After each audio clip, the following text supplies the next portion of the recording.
তো সাহাবা ইকরামদের মধ্যে কিছু সংখ্যা সাহাবীরা কর্মকার ছিলেন, আর কিছু সাহাবীদের মধ্যে কিছু ছিলেন সাহাবীরা তারা খেনা সেলাই করতেন। তো আজিজানি মোহতারাম, সাহাবা ইকরামদের মধ্যে যখন যারা কর্মকার ছিলেন, হাদিসের কিতাবের মধ্যে পাওয়া যায় ওই সাহাবা ইকরামদের কর্ণের মধ্যে যখন আজানের ধ্বনি চলে আসতো, আর ওই কর্মকারেরা হাতুড়িখানা মাথার উপরে উঠিয়েছেন, আজানের ধ্বনি, মুয়াজ্জিন আজানের ধ্বনি দিয়ে দিলেন, আল্লাহু আকবার আল্লাহু আকবার বলতে লাগলেন। আজানের ধ্বনি ওই কর্মকার সাহাবা ইকরামরা শুধু ওই হাতুড়িটাকে উপরে উঠিয়েছেন।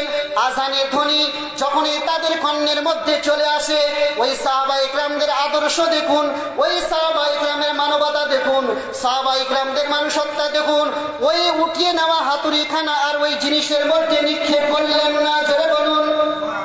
তো সাহাবা ইকরামরা দেখুন তিনাদের আদর্শ, আখলাক, মানবতা কেমন, যে কর্মকাররা হাতুড়ি তুলেছেন, সাহাবা ইকরামরা যে হাতুড়িটা তুলেছেন, যে ওই জিনিসের মধ্যে নিক্ষেপ করবেন, মারবেন, মারতে যাচ্ছেন, কিন্তু হাতুড়ি মানে উঠিয়েছেন, আর 4 আঙ্গুল হলে হাতুড়ি ওই জিনিসের মধ্যে মারবে, কিন্তু আজানের ধ্বনি চলে আসলো, ওই হাতুড়ি ফেলে দিলেন, আর কর্মকাররা ওই জিনিসের মধ্যে আর হাতুড়ি মারলেন না।